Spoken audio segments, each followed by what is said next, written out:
Hey guys, welcome to the debut of Dash and Holmesy Take Your Hearts. I'm one of your hosts, Dash, along with my co-host, making his 8-bit debut. He's known as Holmesy5 to the Twitch world, but to us, he's Holmesy.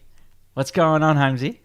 Hey man, how you doing? This is a little bit nerve-wracking. It's been a long time since I've done I guess any kind of recording a podcast. But thank you for having me here. It's good to see you.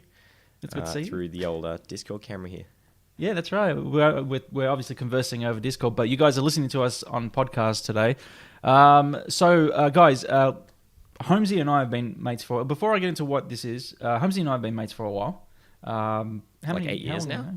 8 years, I think. Yeah. Maybe, actually, no, it'll be 7 because this is my 8th year on YouTube, and we met shortly after I started. So I think 7 years. Yeah.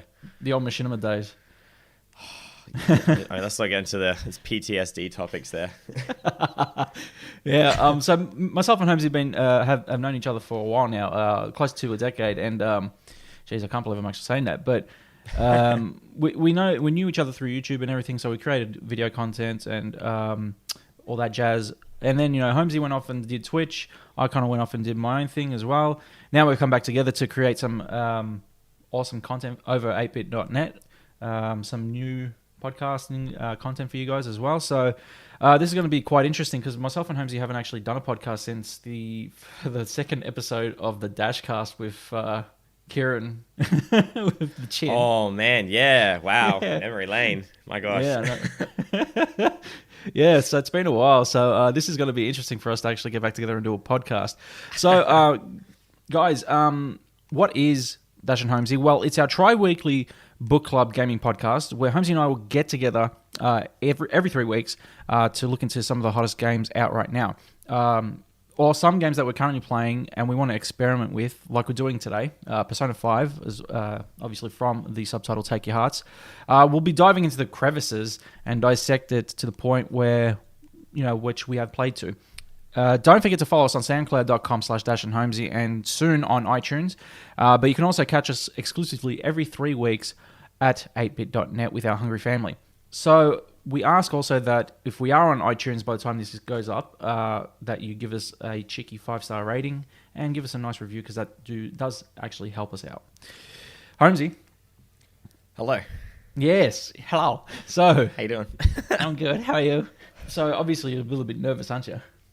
Oh yeah, a little bit. I think it's been a long time. Like when I'm sitting at home doing like video stuff, it's if I screw up, I can go back and retake it. But this is all raw and unedited. It's just it's good. I'm excited. It's though. good. It's a good. It's a good nervous, not a not a bad nervous. We're good. We're good. We're doing. It's exciting.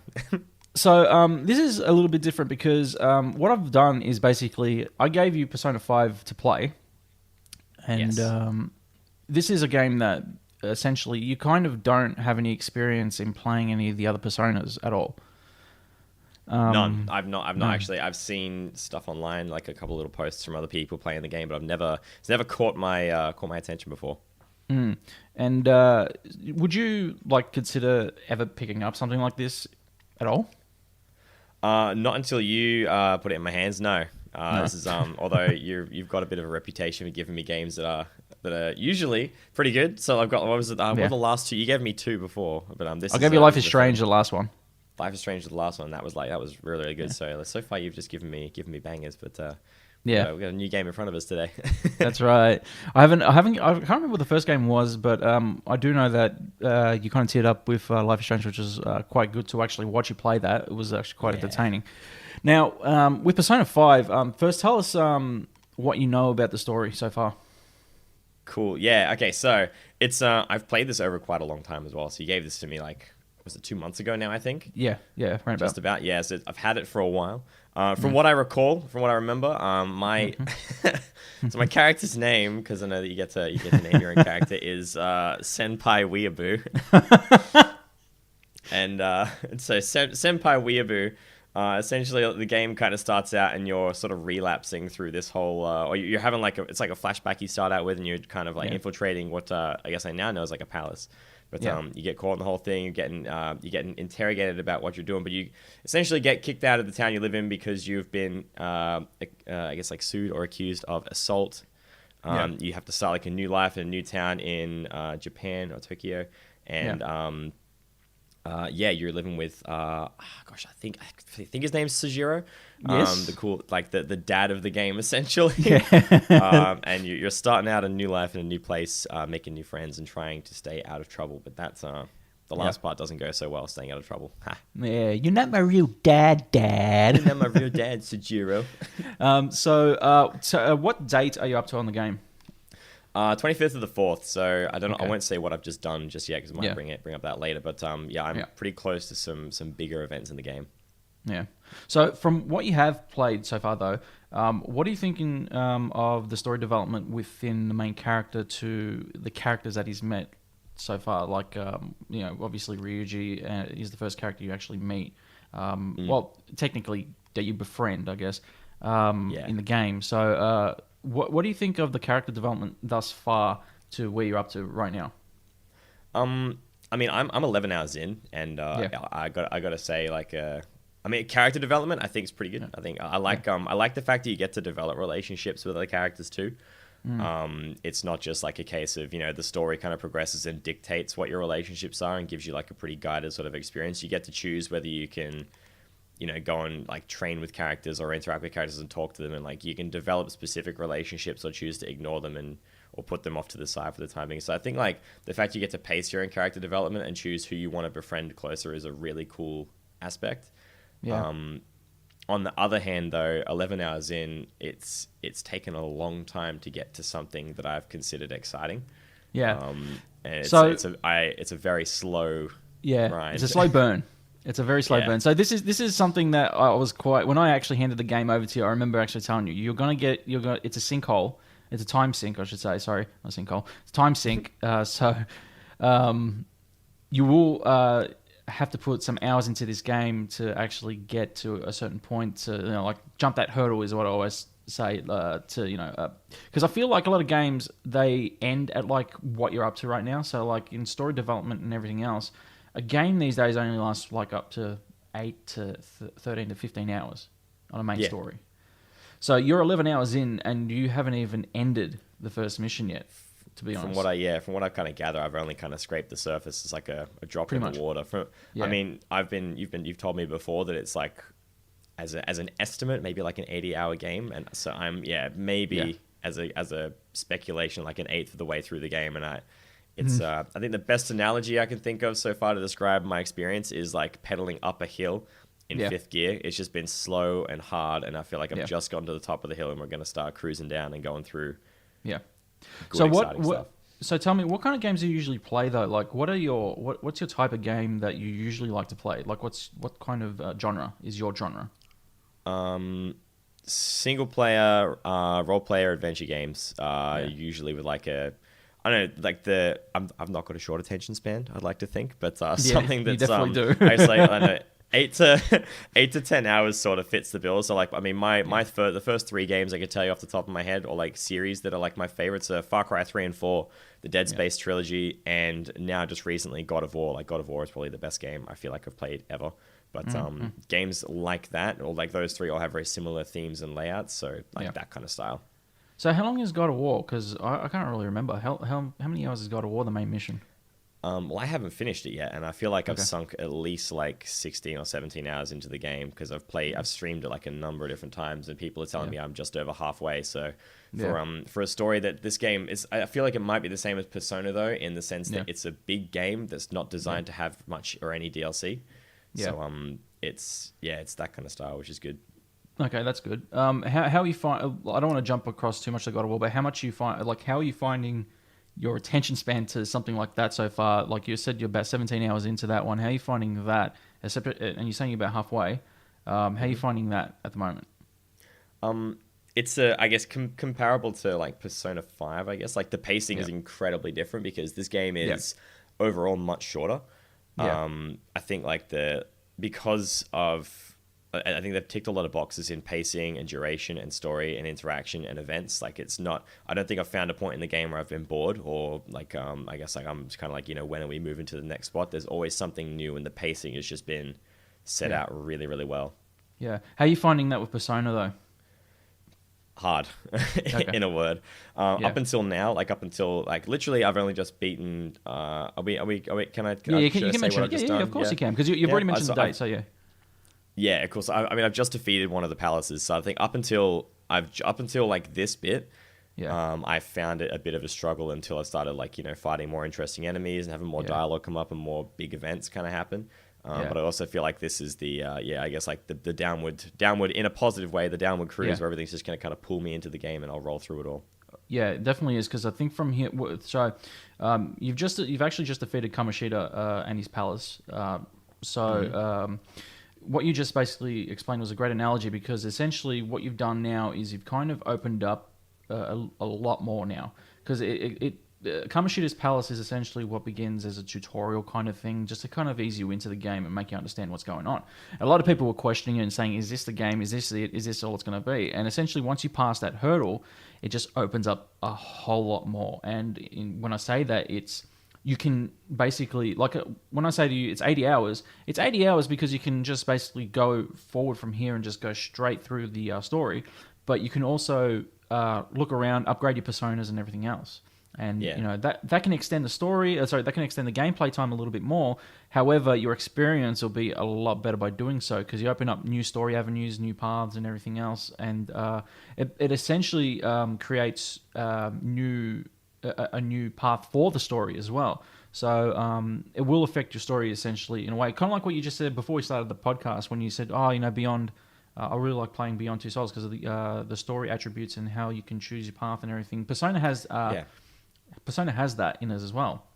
So if it depends on how you play the game and how you want it to play for you, which is cool. And from a personal experience from when I played it as well, from when I played the first Palace, I was exactly like you, and I kept playing and playing. And when I passed the first Palace, I thought that was the game and that was it. And I thought, okay, well.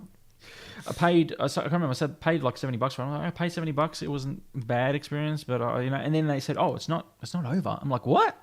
And then I kept going and going. But the thing is like, after I got past that first Palace and got into, what was next, I thought that it was an incredible game. So I'm glad that you've actually passed that tutorial hurdle. But from everything else, from what you've played so far, it's just gonna get even better from here. Now, from what you have played, what have you, in terms of trying to gain traction in the story and everything else, have you really understood what is going on so far, though? Not entirely. Like, I mean, I do understand that there's obviously two kind of realms or two sort of spaces. Like, there's the real world, and then I guess the best way to describe it, like from what I at least recall, is like the Shadow Realm, like kind of space. Like not to reference Yu-Gi-Oh directly or anything, but send your ass to the Shadow Realm. But the whole mirror kind of image of the entire place, like on the opposite side, like the different visual analogies of what Kamoshida interprets in the real world as like his slaves and like his prizes or his champions, all that kind of stuff. I think is really really cool. But it's I feel like there's the amount of stuff that they've introduced in the start of like the first 10 hours that I played, like I feel like the amount of different ways they introduced to play the game, there's a lot to remember and a lot to do that I feel like they could have maybe spaced out throughout the game more. Like I feel like they've just dumped everything, like the entire how to play the game, into 10 hours, when I think they could have just let you use that 10 hours to learn and refine different strategies and then add more onto it later, so that you kind of become better and better with each different layer of the game.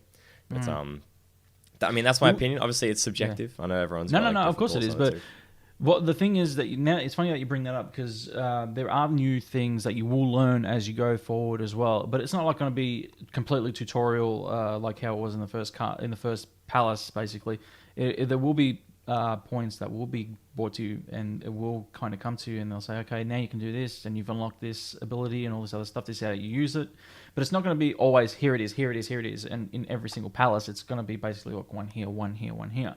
So that's it is something that will happen, but it'll gradually happen over time. It's just the first Palace is basically just like, as you said, you felt that it was kind of constricted, and I can understand that it was kind of like put into one confined Palace to basically give you the basics of everything. It would have been good, as you said, for them to do that as well. Now, did you find anything at all so far confronting? I feel like there's definitely a topic there that you're looking to reach out on. I Yeah. obviously, like, I know that there's a pretty, I wouldn't say strong thing, but there's definitely they're addressing the themes of suicide in the game, which is it was very unexpected considering that. I think that was probably the biggest shock that kind of came within like the first 10 hours of the game, is somebody trying to take their own life. And obviously it's I know that I guess the game in the start kind of seems like a bit lighthearted, nothing too serious kind of going on. It's sort of like fictional, but to address real world topics in the way that it has, I think is I think it's really well done, and not it's not. It's done in a serious manner, and I know that like for a game to kind of bring something in like that can be a risky move if it's made out to seem like lighthearted or humorous or anything like that. Obviously, like I know Persona doesn't do that, but it's definitely taking a risk, and I think they did it really well. And it's obviously I know not to divert too much from the topic, but I know Life is Strange does the same thing as well, and they both kind of like speak to like, you know, your own resources to like look to if anybody is going through the same thing that, you know. It's that was a shock to kind of sum it all up. I wasn't expecting that, to be honest. Yeah, because essentially, like you said, it parallels with Life is Strange in a way that Life is Strange kind of brought up, you know, all the everything that like a student goes through in their school days and everything, and you don't know what they're going through and who's doing it to them and what's happening at all. And for the fact that they actually brought that up in this game as well, it is kind of confronting for sometimes when you actually sit there and play it. And some of the topics that you know, just the first kind of section of the game, I remember playing it, and some of the stuff that they actually brought up, and like you said, suicide. There was also sexual misconduct and all this other stuff that happened in just that first 11 hours of the game that was brought up. You know, all that kind of stuff, and you got to think to yourself as well that this kind of stuff actually does happen in real life as well, and how much of it will affect a person playing, you know, a game like this. You know, sometimes people play game to escape these kind of things, and sometimes whether it can be a little bit confronting for somebody to actually play it on a game as well.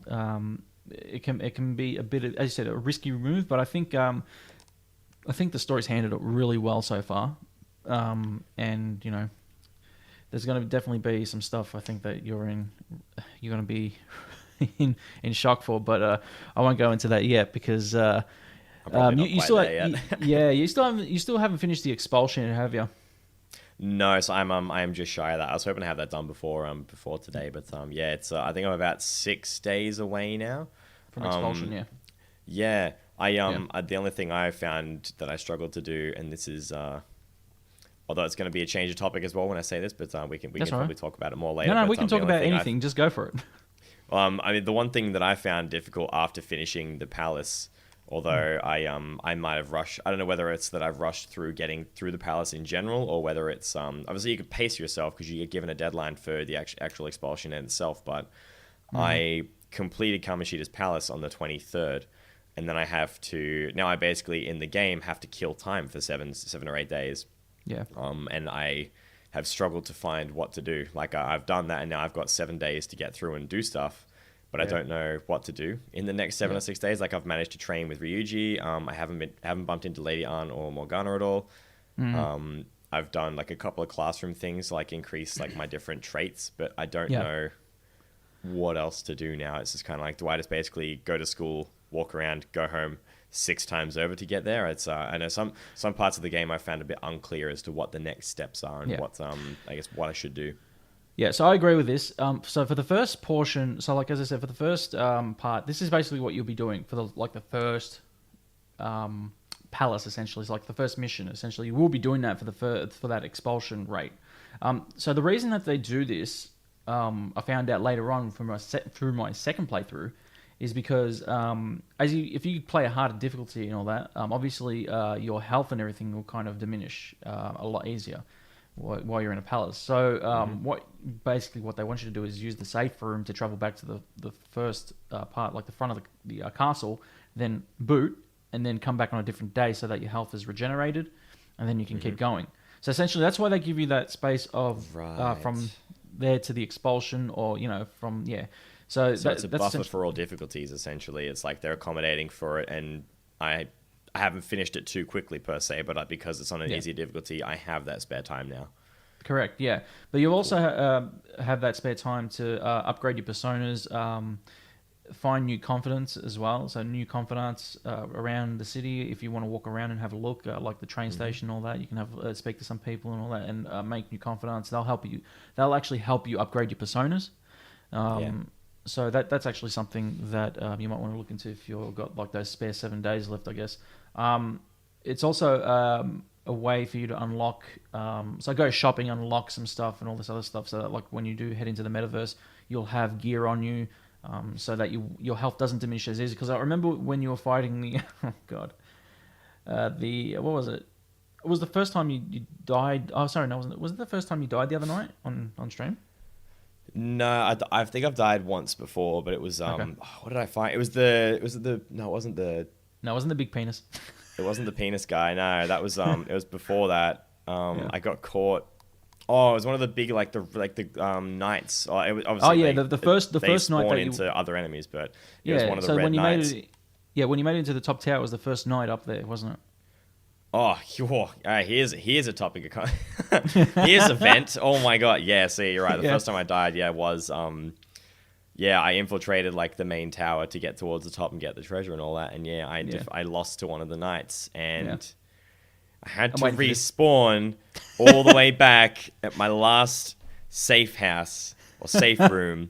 Yeah. And I lost like half an hour of gameplay and like leveling up and grinding. And so like I skipped a bunch of enemies. I'm just like, I'm done with this. I'm done. I'm just going up. I'm just running past everyone. And I'm getting to the same fight and find another safe room. Why are the safe rooms not screaming at you like, come here. Come and save here. Why don't they do that? They do that. They do that. Well, you got to get close to them. And they can't make too close. Too close, yeah. Now, you do mention that. That is a little bit of a flaw it's got. That essentially, like, see, I don't know. I can't confirm yet whether that if you do die, you lose everything. Do you know if you lost everything? I did, yeah, because I had to go back and collect the treasure again. So there was treasure chests that were still, I unlocked a treasure chest on the way up, and then I died, came back, I had to get that loot again. So I lost everything that I had in like the half hour. Which was pretty frustrating. Yeah, I mean, I'm saying that. I know you can you can press start and like save the file and all that kind of stuff. Yeah. Here you go. Two things. I think the save system's stupid, but on the flip side, I like that you can save online. I really like that. So for anybody who's listening, Mr. Dash Gamer, long story short, I locked myself out of my house once, but Dash let me Dash let me crash at his house once. And so he set up the PS4 in the lounge room. We mucked around and played Burnout Paradise or the remake. And then we're like, you know what? Let's play Persona. And because my save file was online, I was able to log into my PSN, download the save file, and continue my progress at his house without my PS4. So I think that's fantastic. I think the cloud storage built into the game is top tier. But I think maybe the option to save physically wherever you are in the game would be much more appreciated instead of just in a safe room. Yeah. Okay, so I agree with you, but in sense of saying that too, it wouldn't necessarily be great tactical RPG if that happened, because then afterwards you basically can save to the point where you almost lost and then start again, or like from there. It does kind of have that feature that you're talking about. You can save in like while you're walking around, but when you reload, you come back to your last safe room, don't you? Yes, but from what you're saying, right? You know, so like, for example, you got frustrated that you died and you have to end up in the last safe room, right? Mm-hmm. So if you liked, would you rather have the choice of dying and then restarting the battle that you're in? So immediately as you asked that question, my first thought has gone to Kingdom Hearts, which I like the live save file on that. You have a world.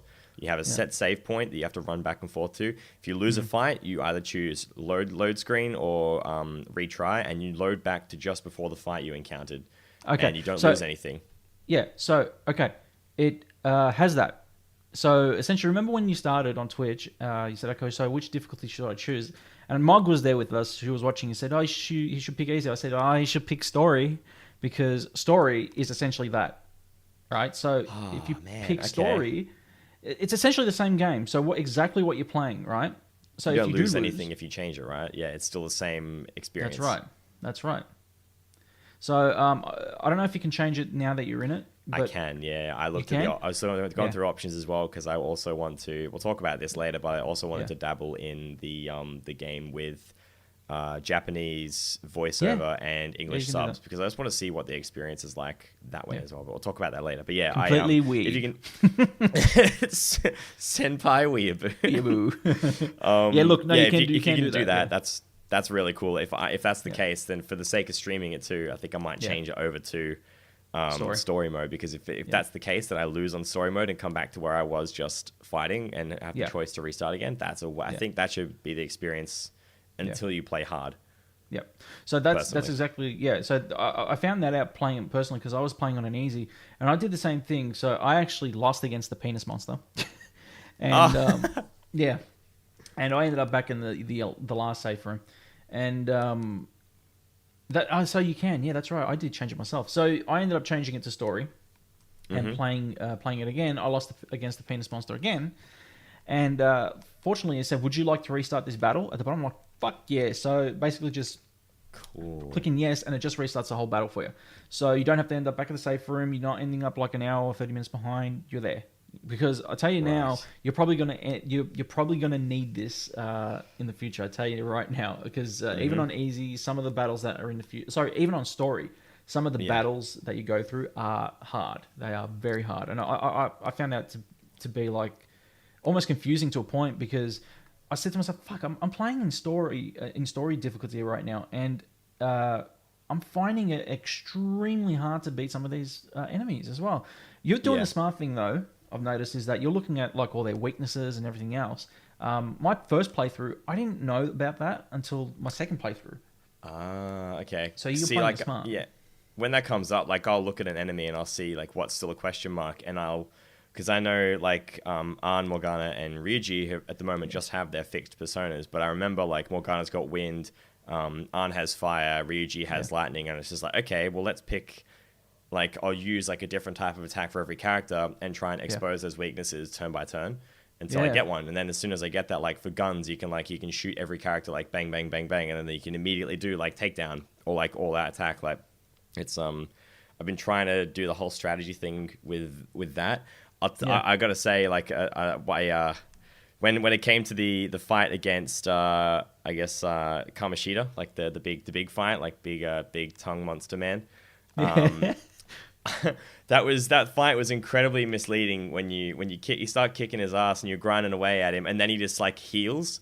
And as soon as he healed, just the Salt Lord in me took over. I'm just like, are you serious? What is this? And then you got to beat the cup, and I'm like, surely they're not going to make me beat the cup and then beat him all over again.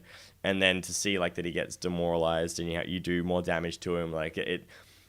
When I got about a third of the way through that fight, I'm like, this is going to take. Are we allowed to swear in this? Yes, we are. As soon as he healed, I'm like, this is gonna take fucking forever. I was the one that was demotivated until like you steal his crown. I'm just like, oh, thank God, he takes like 200 damage a hit. Oh man, it was just an emotional journey with that fight. Seriously, like I didn't know what was happening. It was like it was. Yeah. This is only like an hour ago. This happened. Yeah. Yes, yeah, it's like honestly like an hour and a half before we've done this, yeah. So you're fresh off the fight, aren't you? Yeah, so I've done that. I've spent 2 days after kind of killing time because I've got heaps of time left. So I might do that when I got some spare time. I might just kind of go around and see what I can, I guess like any confidence I can find or like level up. And I learned how to make coffee with Sojiro, so that's pretty good. Been eating some of his curry. Yeah, so that's funny that you mentioned that because even stuff like that, even the small stuff like that, is actually important to what you're doing in the game. So, like, even making coffee with Sojiro, it actually gives you... You know, what's the funny thing is that... Oh, God. You'll find out when you play it, but it is important things that happen. I can't talk about it too much because you're only still at the first part of the game. But as I said, once you cross that hurdle, man, there's so much stuff that we can talk about. But... how are you finding some of the characters themselves so far? Like, are you finding them like funny, confronting? How are you finding them so far towards Senpai Weeaboo? I mean, I like that you get to dictate the personality of your character itself. Like, you get to pick the responses and all that. But like Ryuji, I think it's really cool. Like I've had a great experience like talking to his character, and like you get to like his old track team comes up and like tries to confront him, and you can turn around and like either encourage him to beat up the team that's like having a go at him, or you can like, you know, to help him. Like when I did it, I said like, you know, calm down, man, it's cool. Like I said, calm down to Ryuji, and he responds positively, and now my relationship with him has grown. Like that's really, really cool. Like I feel like it's such a small piece of dialogue, but it's got a reward to it, and I feel like being able to do those things and get something back for it, it's cool for story progression, but also for character progression. With Ann, I haven't really had too much of an interaction aside from like she's got a pretty strong sort of connection to the whole. I can't remember the name of the character right now. There's been quite a few, but the girl that commits or tries to commit suicide, she's got a very strong. Yeah, that's it. Yeah. She has a very strong connection to her, so she sort of takes care of that and talks about it a lot through texts and such. So her character development. That's it. Yeah. So she kind of addresses a lot of that throughout the game, but I feel like I haven't seen too much of what she's got going on aside from the fact that Kamoshida like over sexualizes her in his mind, and you see that in his palace. Yeah. So Jiro's just cool. He's just a really cool chill dad dude, and like I like that he's kind of like he's a real big hard ass when it comes to like, you know, don't make a bad coffee or I'll kick you out. But like deep down, he's like, you kind of got like the whole like, yeah, you know, you're staying here, you're doing a good job, you're cool. Yeah. Morgana, I don't like Morgana's character. You don't like Morgana? How come? Hey, it's fucking weird. I don't. Like, I mean, first of all, I thought it was a girl, but it's a boy with a girl voice actor. Yeah. A lot of people thought that completely messed me up. Yeah. But I don't know, like maybe it's the English version too. Like whenever there's something that the character gets excited about, it makes like these meow noises, which make me really uncomfortable. I hate that sound effect. I don't know why, but like I don't know, her character's it's just weird. Like Morgana's character's like when like some of the dialogue that comes out, like when Lady Ann does something, like you get a critical hit or like a weak attack with Lady Ann, and he says like, "You're so gorgeous, Ann." It's just like, that's not something you say in the heat of battle, man. You don't do that. I don't know. I'm not a fan of Morgana's character personally, but everyone else I like. Everybody else you like but Morgana? Yeah, Morgana I got weird vibes about. Okay. What do you think of the strengths of their characters in terms of their personas and stuff? Like using it, who have you been favoring the most in battle so far? Weeaboo. Oh, really? Okay, yeah. I really like... is it Arcana? Yes. Is that... Arcana, that... Oh wait, man, no, their Arcana is something else. Is it Arsene? Arsene, that's it. Yeah, sorry, Arsene. Yeah, the originals. I know you can get him back, or like I've heard that you can get him back, but like that persona looks so damn sick. And when I had to forge or like not forge, is it weld or merge personas? Yeah, merge and personas. Merge personas. When I had to merge them and it turns into like this little floating pot, I'm like, what the fuck is this? Yeah, I know. I thought the same thing. Why have you turned my badass demon like angel guy into a little pot plant? Like, what is this? I want him back because his character was sick, and like, oh god, my computer's just gone to sleep. Come back. That's alright. I'm still here. Sorry, my screen's just blanked out. Ryuji's one. The pirate guy looks really cool. Lady Ann's kind of like harpy looking thing. I think it's a harpy looking one with like the fireballs and stuff. Sorta. Yep. Yeah. Morgana's dude with like the wind, kind of like the sword thing's cool. But like, yeah, I really like my the main characters. The main character's persona, yeah. In terms of its character, though, like, what do you find? Who you find the best to use so far on these characters, though? Because obviously there are the strengths and weaknesses, but there's always one character that has that one move that essentially eliminates it and just smashes it. So, like personally, I found it that there were two moves from Ryuji that kind of helped me a lot, which was the Zeo move and the Carnage move, where basically he uses his persona, which is the pirate ship, and just it kind of blasts him and hits him multiple times, kind of like punches. I found those two moves to be quite strong. I don't know why, but like in the heat of it, those two moves really helped a lot in terms of other personas at the start of like the first mission. Is that happening with you? Are you finding anything different? I've kind of found like, I mean, because I know you said that I've been using like the weaknesses stuff pretty early on. I found that like most of the time now, at least, I can kind of get the weaknesses set up for an all-out attack within the first two moves if it's like character I know the weaknesses for. But depending on who I'm fighting, I've noticed Ryuji has like the best physical attack. Morgana has great a great variety of like elemental or like healing and support abilities, and then Ahn has got really good like persona attacks. So like her fire attacks are really strong, and like Ryuji's got good physical. So and like Weeaboo is just a good balance of all of them because you can pick different personas anyway. But with all that being said, I find Ryuji to be the most useful because most of his attacks hit pretty hard, and he has an attack buff too. So you can either buff him, or I just use his own buff ability to buff himself, and then just like send out some haymakers. Yeah, it's pretty. He's got pretty sweet moves. So yeah, I completely agree. How are you following the story pretty intensely, or are you kind of like brushing over it so far? Are you like really focused on it and trying to really follow? Are you finding it hard at all? I haven't found the game difficult aside from having to go back like that one loss. And to be honest, I mean the story based. Like, are you finding it hard to kind of connect with these characters? Oh, the story. I mean, finding like connecting with the characters, I don't think's been hard. I think like seeing the relationships build is pretty good. Like the close characters, like your four, like your group that you've got, and then Sujiro, like that's been pretty cool. And obviously like Kamoshida, we don't have a connection with him, but I think the themes around like either killing him or not killing him at the end, like killing his, I guess like his shadow version, or sparing him to confess, like that was like a cool choice. But to be honest, like apart from up until this point, like most of it I've just been like, I was invested in the start, and about the middle I was like, man, when is something exciting going to happen? And I sort of zoned out to the point where it's just like something exciting needs to happen. And I remember like points of the game where something exciting would happen, but I feel like there's a lot that was in that whole first part of the game that I feel like could have been skipped, like traversing through the whole palace. There were points in there that were just like, maybe this didn't need to be here. I feel like they could have cut this down and just made it a bit more engaging instead of just being like fights and puzzles for super long. I felt like that lasted quite a long time. Do you feel like it could have been shorter? I feel like the start could have been shorter for a tutorial. I think 10 hours for essentially a tutorial palace is pretty long. And I feel like I would have retained more of what they were trying to teach me if I had the opportunity to reuse those things more often. Like I'm sure there's some things I don't remember right now that I haven't used that they've taught me. And because so many of the fights in the middle were just filler fights where it's just like, weakness, all out attack, done, or weakness, get a new persona or item or money. I haven't had the chance to use a lot of different strategy kind of based things apart from like big boss characters, and there hasn't been very many of them. So I think if there were more opportunities to rinse and repeat different strategies and kind of learn things, that would have been more effective than running around a lot like a massive palace and trying to make your way through the whole place. I feel like that kind of got a bit it wore thin pretty quickly for me. Yeah, I understand.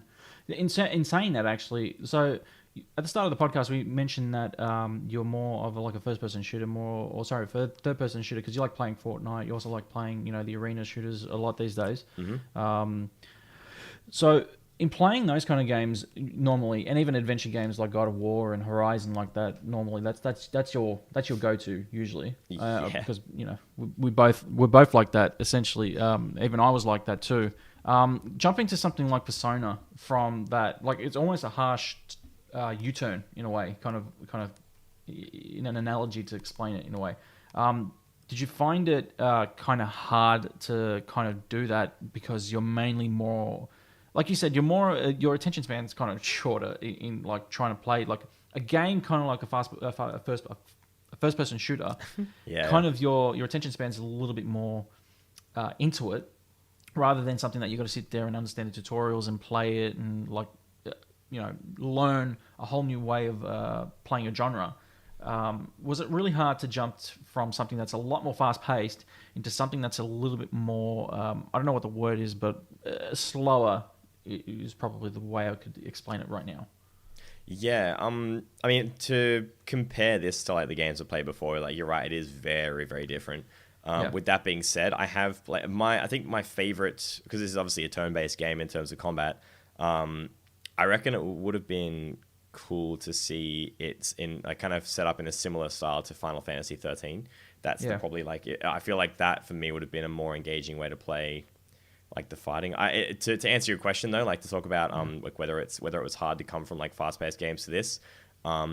in a story aspect, yes. With that being said, like I still don't mind like a turn-based game. Like, I mean, I love Pokemon. Like Pokemon's turn-based games and fighting like that. So like that's a great series. I know this isn't Pokemon, but like the fighting style is similar.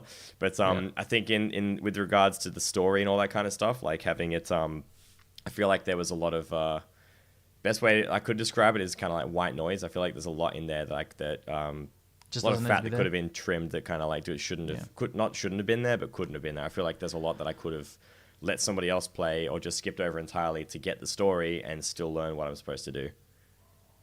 Have you skipped? Like in terms of the story though? Have you like skipped a lot of it, or have you read? Like, have you gone from the start to finish reading everything and like knowing everything that's there?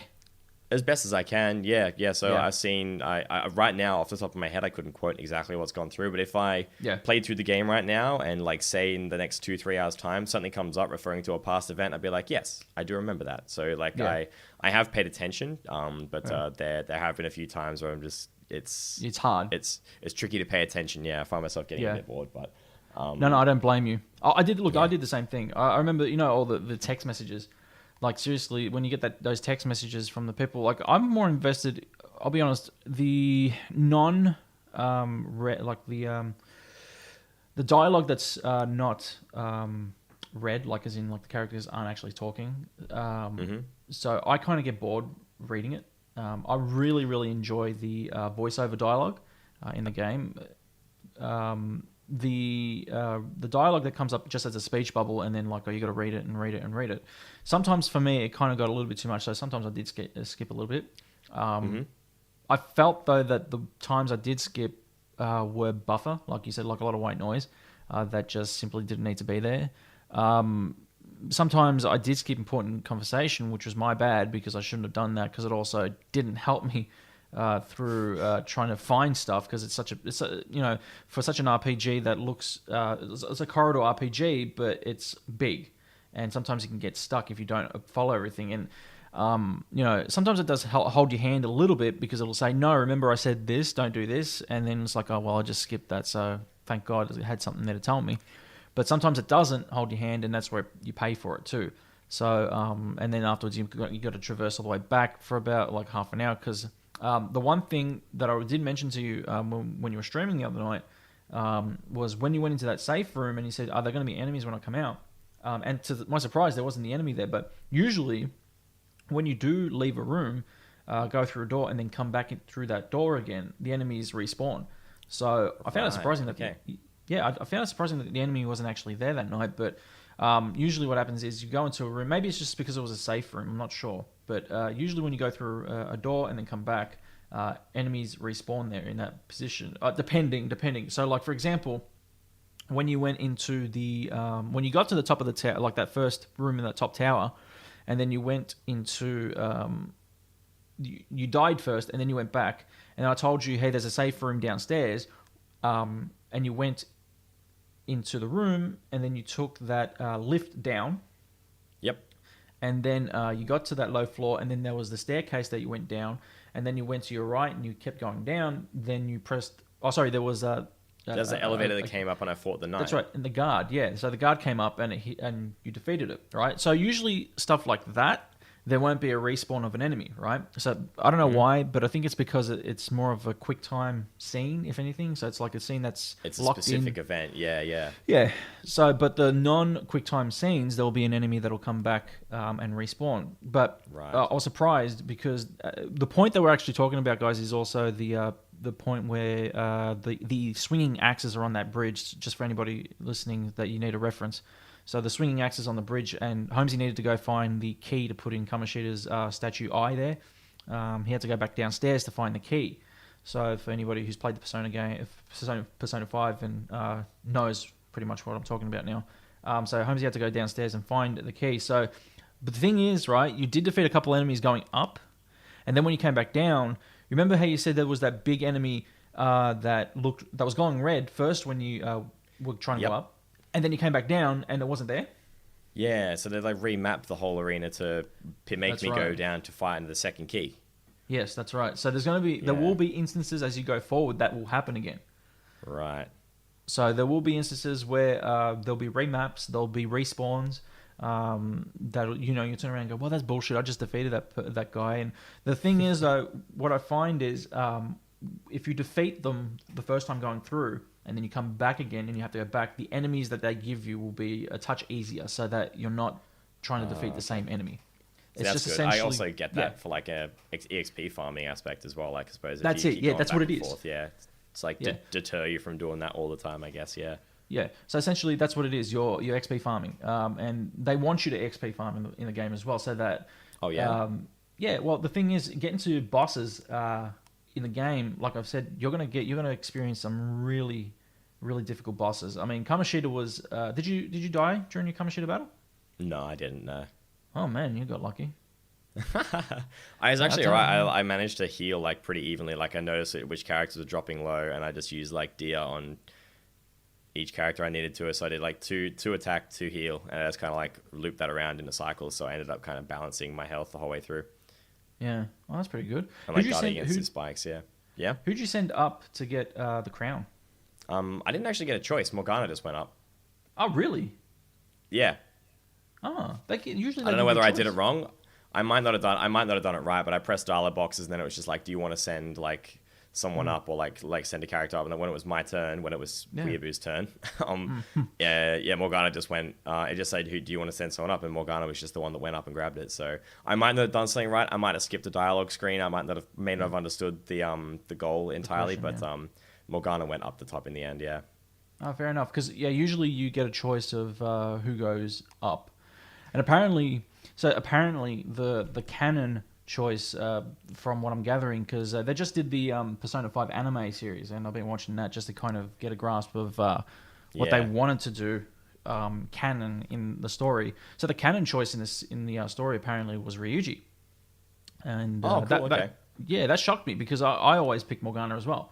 So because I thought to myself, that's the smallest character. But you know what I find funny is that she almost said cheese. There you go.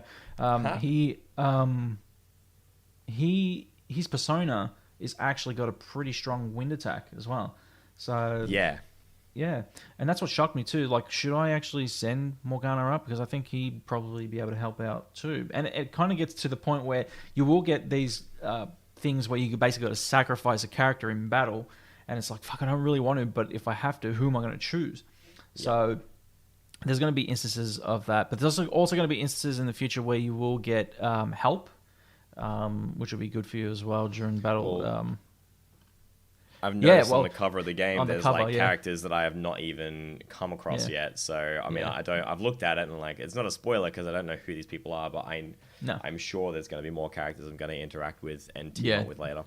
Oh yeah, definitely. There's going to be a slew of characters, and there's going to be some really funny ones, and there's going to be some real confronting stuff ahead. I mean, if you thought that this first part with Kamoshida and what he did was confronting, man, you've seen nothing yet. Like, some of the stuff that you'll eventually figure out what's going on. But yeah, look, there'll be instances where it will be quite difficult. So getting that help will actually help you a lot in terms of some of these boss battles. So that'll be really good. Hey, one more thing before we wrap this up. So yeah, in terms of what you have played so far, are you happy with going forward? Now I am, yes. Yep. I was very hesitant to want to keep playing this game after how much I'd gone through and how little there's very little story reward for effort you put in, and I say story reward, like it wasn't very exciting for me to play. Like, there's a lot of references to like, oh man, I must just be tired from day-to-day life, and it's just like, that's what this feels like though. This feels like I'm just in like a Japan simulator right now. It's like, so things like, and I'm gonna vent about this for like a minute and then I'm gonna stop. Do it, boy. Shit like having to find my way in and out of a train station. Like, I spent 10 to 15 minutes lost because I did not know which entrance to go in and out of just to get home. So good. It's such a mundane, stupid, unnecessary task in a game. I do not know why they added it. It should have just been what is now a cutscene where you see sketchy animations transitioning across the screen of people standing on a train. That's all it should be. That's all it should have ever been. I do not care about having to get on and off a train. That is my vent. That is it. But aside from all that, now that I'm up to where I am, I do want to keep playing. Because the Kamoshida fight was fun. I thought that was exciting. I thought now that there's actually something happening, I actually find myself interested in what's coming up next. Because there's, aside from the fact that I've finished it not too quickly, but because I've got so many spare days, that's a bit of a wait. But I think like now I actually find myself excited to see what's happening next because I don't know what's going to happen to Kamoshida. Like, I don't care about the character. He's a piece of shit. Yeah. But I'd like to know what happens to him because people are speculating him losing his mind. People are saying he's taking sick days because he's like, physically sick. Like, different characters are saying different things about him. And like, now I actually want to keep playing to find out what's going on, not just like, oh, I have to come back and play and grind through this big castle again. It's now I want to keep playing. Yeah. Okay, so I'm going to give you a little bit of advice here from now to what you're going to be playing soon. So what you got ahead, and I'm not going to spoil it for you. I'm just going to say this: you got something that's grindy ahead, right? But it's choice, so you don't have to play it. You don't have to at all. But they do make you play that part for the first time, essentially. So you will have to play this part for the first time. But then after you've done this, it's essentially choice after whether you want to go back to this and keep playing it. It gets a bit grindy, but from what you're going into, and a lot of people know what I'll be talking about anyway. So when I say this, but it gets really grindy. Essentially this is also the XP farm. Essentially, this is the XP farm of the game, but it's also a part of the game where if you do play it and you do go into it, you get to unlock new points of the story, more accessible points of the story as well. You won't have to play it after you've done it the first time, but you will have to get back to it at the end of the game. Okay. And if you don't play it during the game, at the end of the game, you have to grind right through it. And it does become a bit of a pain because I had to spend multiple sessions playing through the end part of that game. And I'm talking like maybe hours. But oh, wow. Okay. Yeah. It gets a bit grindy. So that's why my second playthrough, when I went through it, I kind of went back and forth and made sure that I played it while I was actually playing the main story. Because if anything, it helped me a lot more. I ended up getting more XP, unlocking new confidence and all this other stuff. So essentially, when you play this part, which will be introduced to you soon,